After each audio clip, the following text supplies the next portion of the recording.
it's an art, and it needs to be passed down from generation to generation to sustain it and to make it better and make it evolve. The first time I saw a magician on TV, I was probably 7 years old, and the magician was Doug Henning, and he had long curly hair, and he was like a hippie magician, and he didn't wear a tuxedo. He just wore very colorful clothes, had a lot of imaginative magic. My first show ever was when I was 11 years old in a small town called Knoxville, Iowa, and it was for about 60 kids.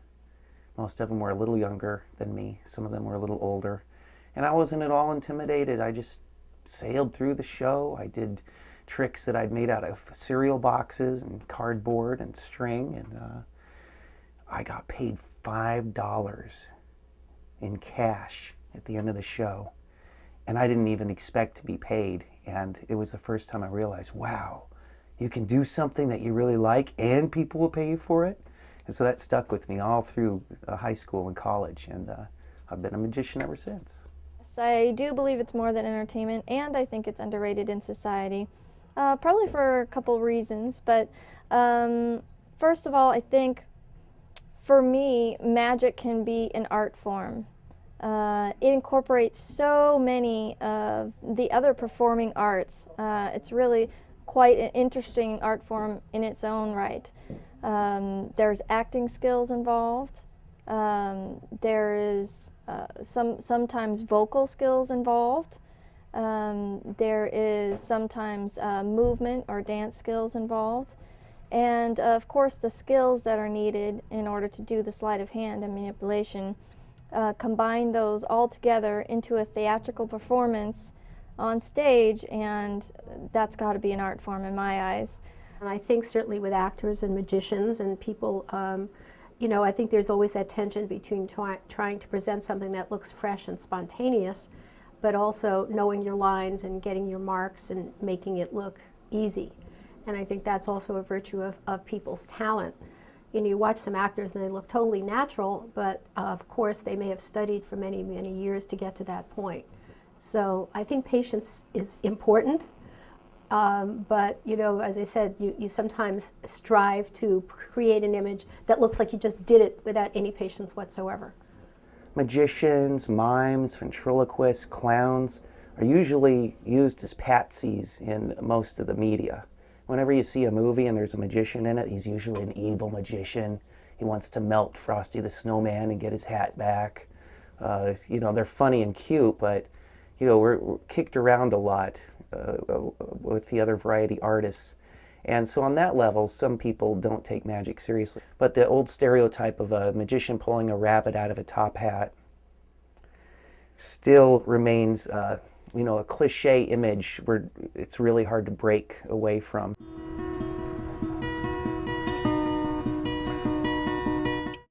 I think it's always one of the goals of people to pay more attention, to be able to perceive better the world around them.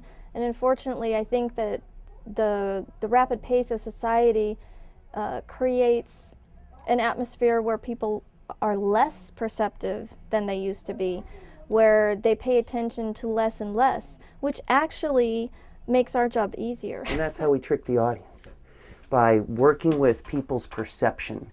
The human mind is used to creating patterns, so anything that we see or experience, we're only really conscious of a small fraction of the information that's coming at us, because there's just way too much to consider otherwise. So magicians create patterns, establish patterns that the audience is used to, and then when they break that pattern, the audience doesn't notice it because they've already been conditioned. So that's one of the main ways that we trick the audience. You know, I think there's a little bit more of a danger now of just expecting an immediate interpretation for everything, and immediate understanding that I think might, for some people, make them a little less reflective. Of course, a part of what we rely on is misdirection and being able to do moves when people aren't expecting them. But nowadays, I barely have to use any misdirection at all. People are misdirect themselves so often. So now the challenge now is keeping somebody's focus instead of being able to use misdirection in order to guide them away.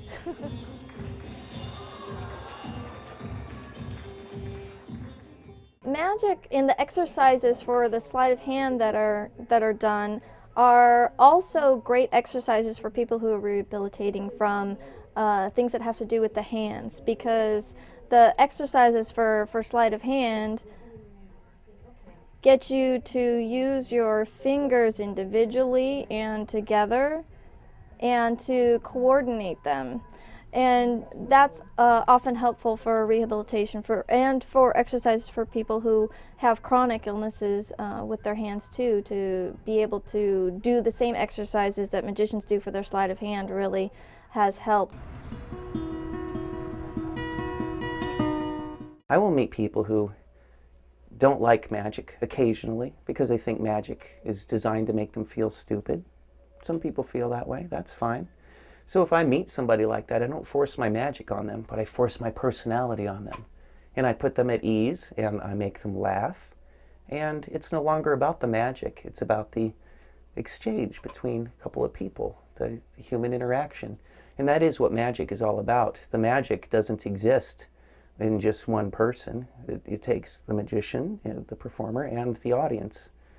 And that's where the magic is actually happening, is in the audience's mind. So when you're a magician, it's far more important to create a good relationship with your audience than it is to race through your tricks, even flawlessly, because without that connection, it doesn't mean anything.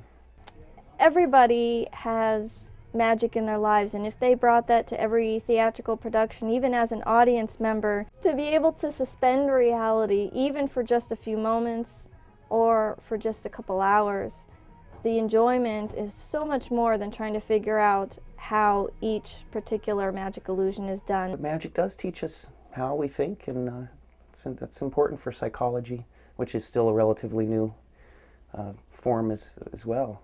Psychology isn't that old, the study of the human brain. Magic is a lot older. So magicians were actually the original psychologists. If a magician does magic and there's no one there to see it, has magic really been performed? I think it really takes both a magician and an audience in order for the magic to happen. And I think they each feed on each other, and I think they each have a role and responsibility in a theatrical performance. Magic is great because it does teach people about perception or lack thereof. So there are illusions all around us every day, and magicians remind us of that.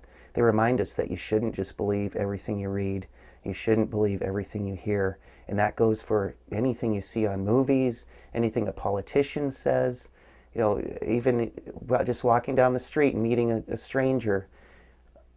You've got to be aware of many things around you at all times, or you will miss something, and magic is a constant reminder of that.